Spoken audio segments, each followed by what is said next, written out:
Welcome to NJ channel. இன்னைக்கு நம்ம சேனலில் கலைஞர் மகளிர் உரிமை தொகை திட்டம் சம்பந்தமாக ஒரு சில முக்கியமான ஒரு தகவலை பற்றி இந்த வீடியோவில் நம்ம ஒரு டீட்டெயிலாக பார்க்க போகிறோம். ஸோ இந்த மகளிர் உரிமை தொகை திட்டத்தில் ஆல்ரெடி அப்ளை பண்ணி நிராகரிக்கப்பட்டவர்களாக இருக்கட்டும், விடுபட்டவர்களுக்கு வந்து பார்த்தீங்கன்னா மறுபடியும் ஒரு வாய்ப்பு கொடுக்கணும் அப்படிங்கக்கூடிய வகையில் இந்த வரக்கூடிய 4ஆம் தேதியிலேருந்து 9000 இடங்களில் வந்து பார்த்தீங்கன்னா இந்த சிறப்பு முகாம் தமிழக அரசுலேருந்து வந்து பார்த்தீங்கன்னா போட போகிறாங்க. அதை தொடர்ந்து வந்து பார்த்தீங்கன்னா இந்த வருடம் புதுசாக ரேஷன் கார்டு பெற்று யாரெல்லாம் அப்ளை பண்ண போகிறாங்களோ அவங்களுக்கு ஒரு எளிமையாக இருக்கணும் அப்படிங்கக்கூடிய வகையில் தான் இந்த சிறப்பு முகாமை போட போகிறாங்க. ஸோ அந்த சிறப்பு முகாமில் அந்த அப்ளிகேஷனில் எப்படி வந்து பார்த்தீங்கன்னா ஃபில் பண்ணணும், என்னென்ன டாக்குமெண்ட் வந்து பார்த்தீங்கன்னா எடுத்துகிட்டு போகணும், அதில் அட்டாச் பண்ணி கொடுக்கணும் அப்படிங்கக்கூடிய எல்லா டீட்டெயிலும் வந்து பார்த்தீங்கன்னா நம்ம வீடியோக்குள்ளே போய் பார்த்துடலாம். ஸோ இந்த வீடியோவை ஸ்கிப் பண்ணாமல் ஃபுல்லாக பாருங்கள். அப்போ தான் வந்து பார்த்தீங்கன்னா உங்களுக்கு எப்படி அப்ளை பண்ணணும், ஸோ அந்த எல்லா ப்ரொசீஜரும் வந்து பார்த்தீங்கன்னா உங்களுக்கு தெரிய வரும். அது மட்டும் இல்லாமல் இதுக்கு எலிஜிபிலிட்டியும் வந்து பார்த்தீங்கன்னா கொடுத்துருக்காங்க. யார் யார் வந்து பார்த்தீங்கன்னா அப்ளை பண்ண முடியும் அப்படிங்கிறதையும் வந்து பார்த்தீங்கன்னா நம்ம வீடியோக்குள்ளே போய் டீட்டெயிலாக பார்த்துடலாம். அந்த வீடியோவை ஸ்கிப் பண்ணாமல் பாருங்கள். ஸோ இப்போ தான் நம்ம சேனலில் ஃபஸ்ட்டாக பார்க்குறீங்கன்னா சப்ஸ்கிரைப் பண்ணி பக்கத்தில் இருக்க பெல்லைக்கானே கிளிக் பண்ணி வச்சுங்க. வாங்க வீடியோக்குள்ளே போய் நம்ம டீட்டெயிலாக பார்த்துடலாம். இந்த கலைஞர் மகளிர் உரிமை தொகை திட்டத்துடைய விண்ணப்பம் படிவம் வந்து பார்த்தீங்கன்னா இப்படி தான் இருக்கும். ஸோ இதில் நீங்கள் கடந்த முறை வந்து பார்த்தீங்கன்னா அப்ளை பண்ணியிருப்பாங்க, ஒரு சில காரணங்களால் வந்து பார்த்தீங்கன்னா நிராகரிக்கப்பட்டிருப்பாங்க, விடுபட்டிருப்பாங்க. ஸோ இந்த அப்ளிகேஷனில் பண்ண ஒரு சில தவறுனாலையும் வந்து பார்த்தீங்கன்னா விடுபட்டிருக்கலாம். ஸோ அந்த தவறை வந்து பார்த்தீங்கன்னா இந்த முறை பண்ணக்கூடாது அப்படிங்கக்கூடிய வகையில் ஸோ இதில் என்னென்ன பண்ணணும் அப்படிங்கிறத நம்ம இதில் டீட்டெயிலாக பார்த்துடலாம். இதில் என்னென்ன ஆவணங்கள் வந்து பார்த்தீங்கன்னா நீங்கள் கட்டாயம் வந்து எடுத்து வரணும் அப்படின்னு சொல்லிட்டு வந்து பார்க்கும்போது ஆதார் அட்டை வந்து பார்த்தீங்கன்னா எடுத்துக்க சொல்லியிருக்கிறாங்க. அப்புறம் குடும்ப அட்டை கேட்டிருக்கிறாங்க. ஸோ மின் கட்டண ரசீது, அப்புறம் வங்கி பாஸ்புக் வந்து பார்த்தீங்கன்னா கேட்டிருக்கிறாங்க. ஸோ இதெல்லாம் வந்து பார்த்தீங்கன்னா கட்டாயமாக நீங்கள் கையோட கொண்டு போகணும். இதில் எப்படி ஃபில் பண்ணுறது அப்படின்னு சொல்லிட்டு பார்க்கும்போது ஃபஸ்ட்டு வந்து பார்த்தீங்கன்னா ஆதார் எண் வந்து கேட்டிருக்காங்க. உங்களுடைய ஆதார் எண்ணை வந்து பார்த்தீங்கன்னா கீழே கொடுத்துருங்க. பெயர் கேட்டிருக்காங்க, பெயரையும் வந்து பார்த்தீங்கன்னா ஃபில் பண்ணிடுங்க. அப்புறம் குடும்ப அட்டை எண் அதையும் வந்து பார்த்தீங்கன்னா 3ஆவதாக ஃபில் பண்ணிவிட்டு 4ஆவதாக கேட்டிருக்காங்க திருமண நிலை கேட்டிருக்காங்க.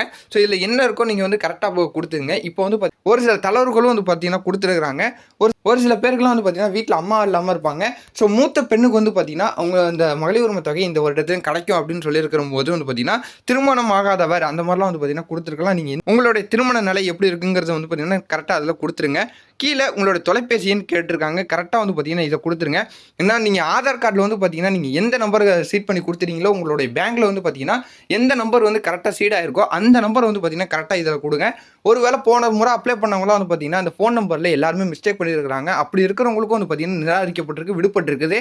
இந்த தப்பை வந்து பார்த்தீங்கன்னா இந்த முறையும் பண்ணக்கூடாது அப்படிங்கிற வகையில் உங்கள் ஆதார் கார்டில் என்ன நம்பர் கொடுத்துருக்கீங்க, உங்களோட பேங்க்லேயே வந்து பார்த்தீங்கன்னா இந்த நம்பரை கொடுத்துருப்பீங்க, அதே நம்பரை வந்து பார்த்தீங்கன்னா இந்த அப்ளிகேஷனில் ஃபில் பண்ணுங்க அப்படின்னு சொல்லிட்டு தெரியப்படுத்திருக்கிறாங்க. அதுக்கப்புறமா வந்து பார்த்தீங்கன்னா தற்போது சொந்த வீட்டில் இருக்கீங்களா, வாடகை வீட்டில் இருக்கீங்களா அப்படின்னு சொல்லிட்டு கேட்டிருக்காங்க. இந்த இடத்துல வந்து பார்த்தீங்கன்னா நீங்கள் சொந்த வீடுனா சொந்த வீடை டிக் பண்ணுங்கள், வாடகை வீடுனா வாடகை வீட்டை டிக் பண்ணிங்க. ஸோ எந்த மாவட்டம்னு கேட்டிருக்காங்க அதையும் கொடுத்துருங்க.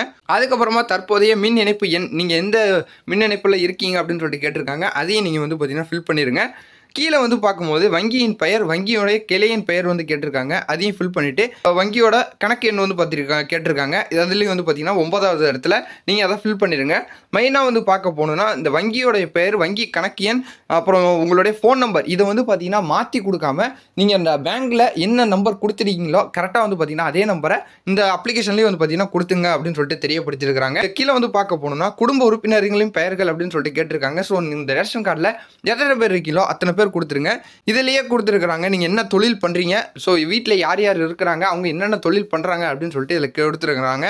ஸோ மாநில அரசு ஊழியர், ஒன்றிய அரசு ஊழியர், பொதுத்துறை ஊழியர், தனியார் நிறுவன ஊழியர், அரசு ஓய்வூதியம் பெறுவர், விவசாயி, விவசாய தொழிலாளர், அமைப்பு சாரா தொழிலாளர், சுய தொழில், தினசரி ஊதியம், இதர தொழில் புரிபவர், வேலையற்றோர், கல்லூரி மாணவர். ஸோ இதில் வந்து பார்த்தீங்கன்னா வீட்டில் யார் யார் இருக்கிறாங்களோ அவங்களோட பேரை கொடுத்துட்டு அவங்க என்ன தொழில் பண்ணுறாங்க அப்படிங்கிறதையும் கொடுத்துருங்க. அவங்களுக்கான மாத வருமானம் எவ்வளோ வருது அப்படிங்கிறதையும் ஃபில் பண்ணிடுங்க. ஸோ வருமான வரி செலுத்துபவரா இல்லையா அப்படின்னு சொல்லிட்டு கேட்டிருக்காங்க. அந்த இடத்துல வந்து பார்த்தீங்கன்னா ஆம் இல்லை அப்படின்னு சொல்லிட்டு வந்து பார்த்தீங்கன்னா நீங்கள் மென்ஷன் பண்ணிங்க.